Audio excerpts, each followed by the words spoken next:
are acting with a kind of cockiness and sureness, which I'd say shocks the conscience. Now, that's a phrase that we reserve for only specific types of crimes and specific kinds of abuse. But the treatment that Constance Jiles received at the hands of Lieutenant Lowry, to say the very least, is remarkable. It is remarkable.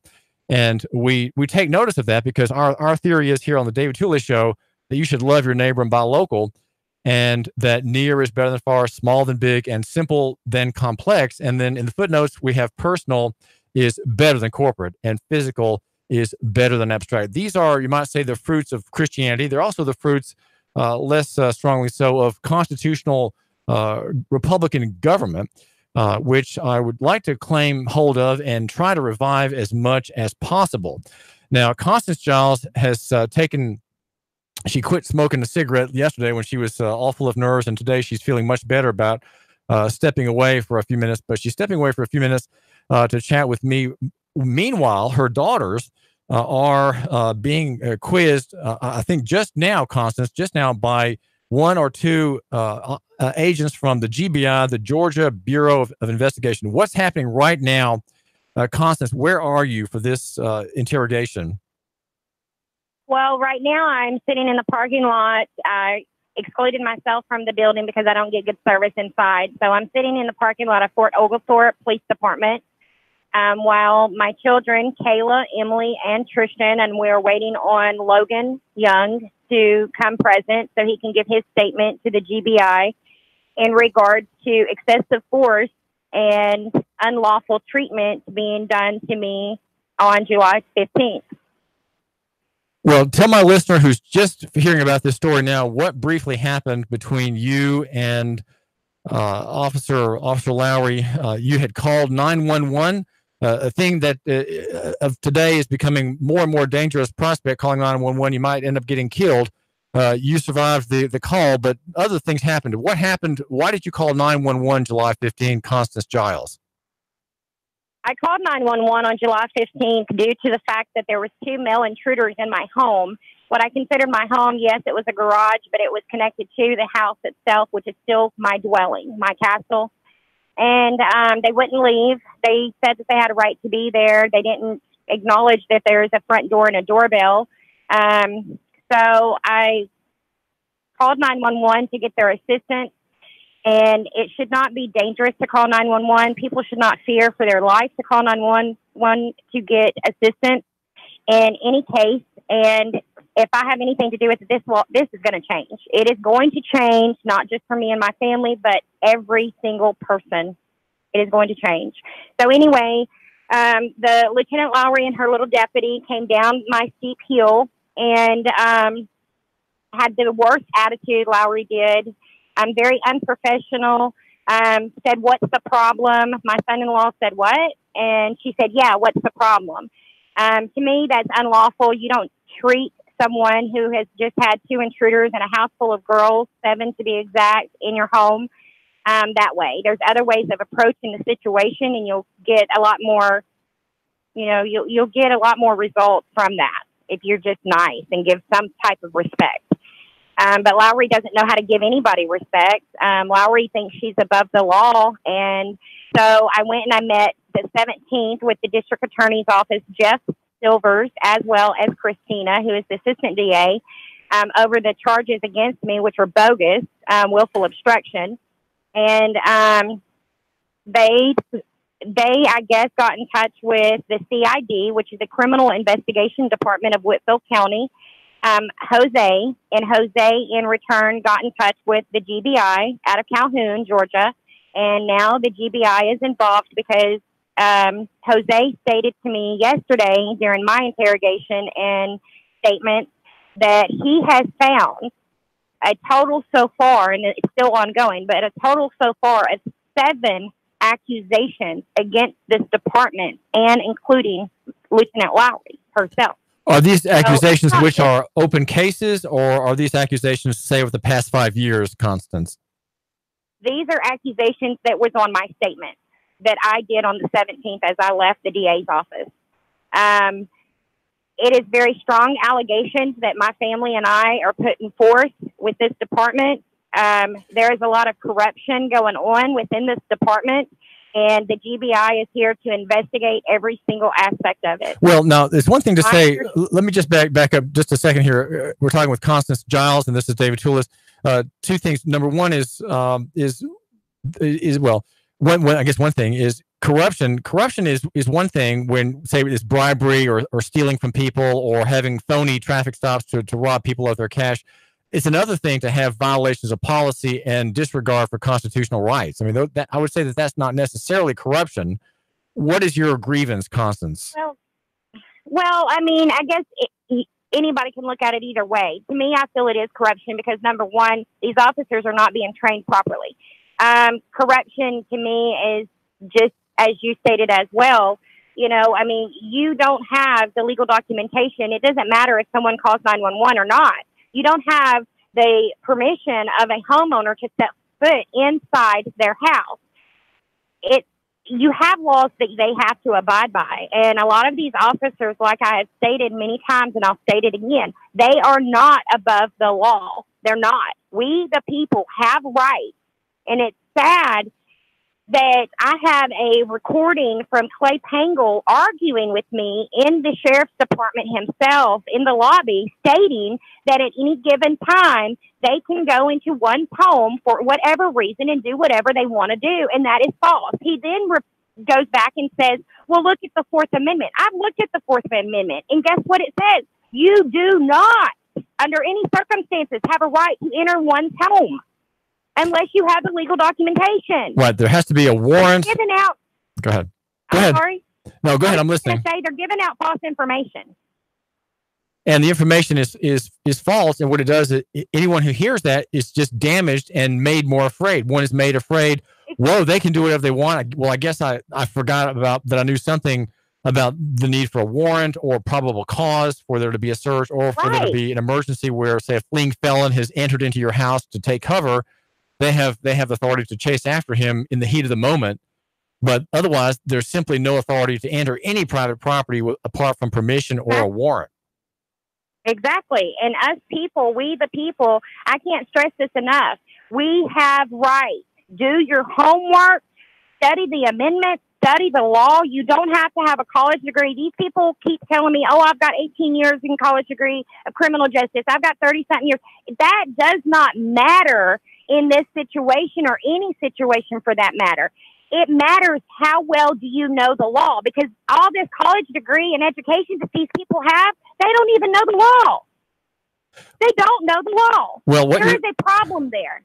What you're suggesting, Constance Jiles, is that my listener kind of keep up, but particularly if my listener has a legal problem where he's accused by a member of the Fellowship of the Finger, that would be the DA getting a grand jury indictment, or an officer, you have rights. And what you've done, you were accused of willful obstruction, is demand a discovery. And I tell my listener a little bit about what you're trying to get before your own criminal hearing, right? You have a hearing where you're facing a local judge on a criminal charge. You assume it's going to go forth, and so you're acting on this charge as if you're confident that you're going to have to go to trial, and you are aggressively demanding what? What are you asking for? I have been asking for the discovery of everything that they have. Sorry, someone was calling me.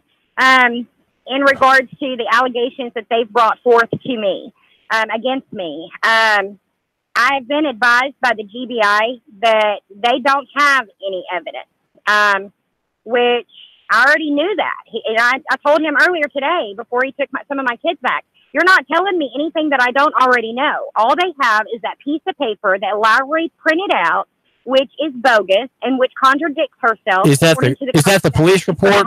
Is that the police report or narrative, Constance? Yes.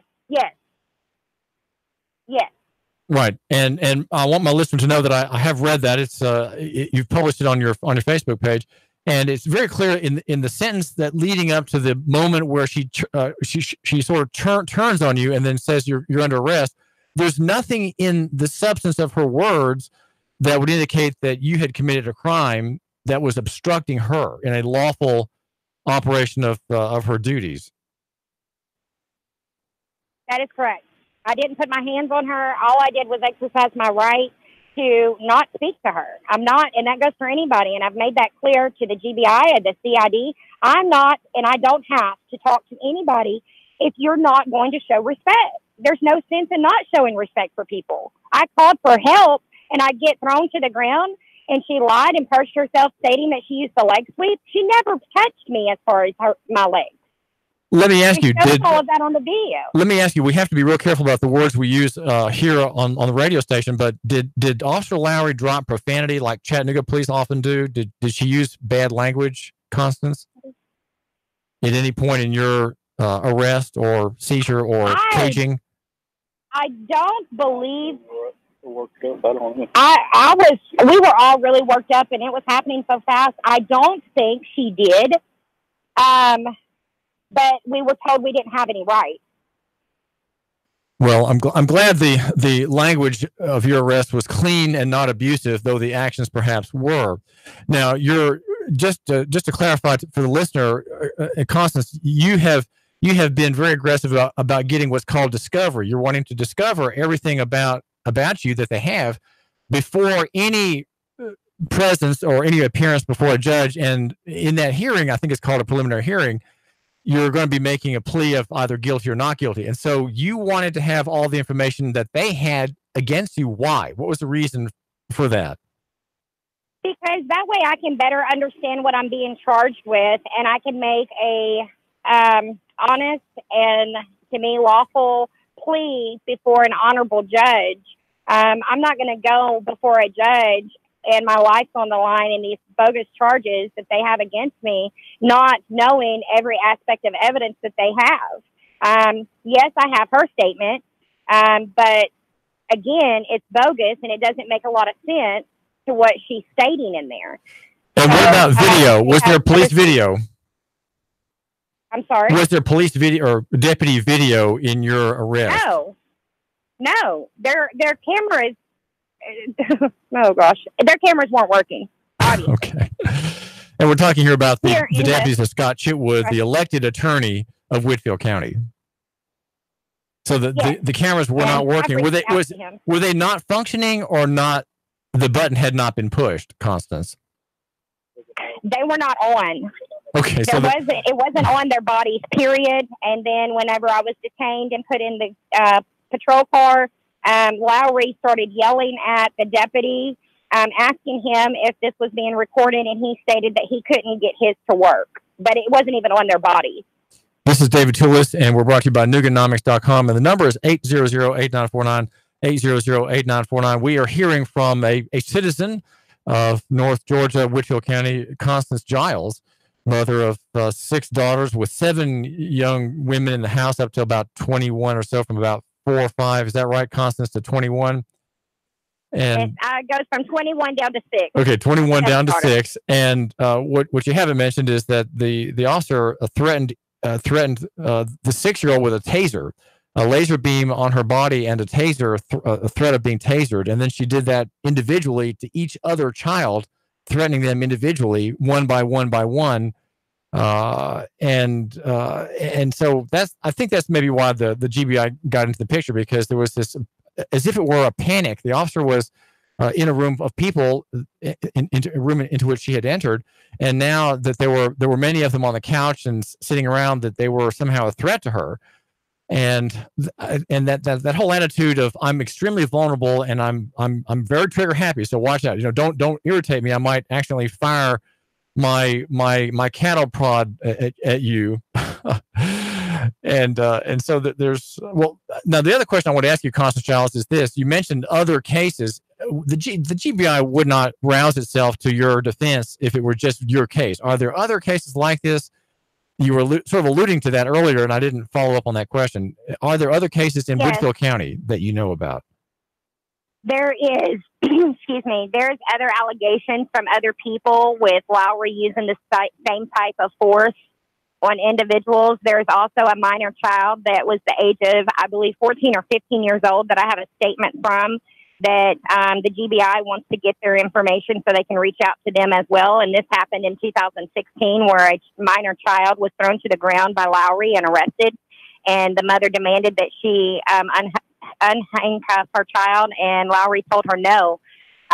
So it's not just my case. It's just that I'm standing up for my rights for everybody, and everything's coming out in the woodwork, and I'm so happy about it. Well, Constance, I think that's why you're a good guest on the David Toulis Show here at 92.7 Nougat Radio, because you are doing what I want my listener to think is possible. You're, in his mind, he would not even think of making a big deal out of a past case, but here you are making a big deal out of a case that's very hot and present in front of you, and you have the goad, if you will, the encouragement of this criminal charge against you. So you're A, planning to defend on this criminal charge, and then B, using the fact of the charge as an argument against the operation of this particular officer's job.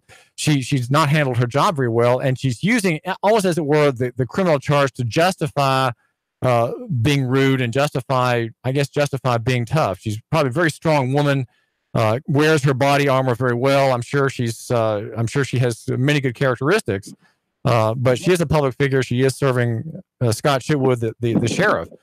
And so what you're doing is encouraging my listener to think that he can do the same thing. And I think if enough people complain, there will be a reform in maybe some policing practices in the Chattanooga area. Yes, I do feel that way. I do feel that also, just to let the listeners know, don't be afraid of these cops that think that they are above the law. You have rights, and I can't stress that enough. Everybody just needs to pull together and, ask questions. Let me ask you this, real quick question, Constance Jiles. Is it good to assert your rights only when you're in the police car, or should you assert your rights well before? I would say well before anything would ever even take place. I mean, don't wait for something to happen to assert your rights. Know your rights. And that's where I came in, knowing my rights. And I stood for my rights. And it literally rubbed her the wrong way. And it should not rub any officer, if they know the law, the wrong way, because they should know that people like myself and everyone else has rights. And I'm going to exercise my rights. I was talking this morning with Avery Gray, and she said, she was saying, how is it possible? No, this was Marie Mott. And Marie Mott was saying, how is it that the officers always are acting in such a hurry? And they'll take months to indict somebody or prosecute somebody, such as the drunk driving case in Saudi Daisy. It's been almost past a month now that anything's been done by a man who killed effectively a neighbor with a DUI wrong way traveling case. But on the other hand, police and members of the executive state will act instantaneously. You have to comply immediately within the second, and if you don't, you'll get kicked or tased or dragged. If these are legal questions, law works very slowly, and the agents of the law should not be so summary. They shouldn't be so abrupt, so in a hurry to make it all happen in the next 5 minutes so I can get on with my shift. There should be an understanding that if someone resists by words or some kind of non-compliance, there's a reason for that, and there may be a legal reason for it. And so if you're the officer, you may not be able to solve it. You may not be able to get your way, especially if a person asserts a right correctly and demands probable cause, for example, or demands that you articulate probable cause. That shouldn't make you mad. You should say, well, boy, here's someone who really understands liberty, and we need more people like that. We need more people to make me prove my claims against that person there on the side of the street. Correct. I agree. And it shouldn't take them a long, drawn-out time to get their evidence or whatever they're needing to decide on what they're going to do. As I was advised today from the GBI officer, Rogers, that this could take a year. No, it shouldn't take a year. It shouldn't take 6 months. It's clear, black and white. There's no in between. We're talking with Constance Jiles. And Constance, thanks so much for chatting with my listener and me here on the David Toulis Show. Thank you very much, and hope all goes well with your daughter's interviews in progress right now with the GBI. Thanks again, Constance. Thank you. Thank you. David Toulis, we're talking with Constance Jiles in Richfield County, and her daughters are right now, she's in the parking lot in Fort Oglethorpe, and her daughters are in the police department, or the sheriff's department, being interviewed by the Georgia Bureau of Investigation. David Toulis, Nougat Radio. I've got some wonderful, wonderful people for you to hear about in local economy and local marketplace. David Toulis, Nougat Radio. 3, 2, 1. Chatter, Nougat Radio. Digital FM 95.3 HD4. 92.7 FM's news now. No charges were pressed against a former Hamilton County Sheriff's deputy who allegedly met with who he thought was an underage girl. Ryan Parker was caught by members of a Facebook group called Parents Against Predators Nationwide. Using a decoy posing as a 15-year-old girl, Parker has resigned, won't be charged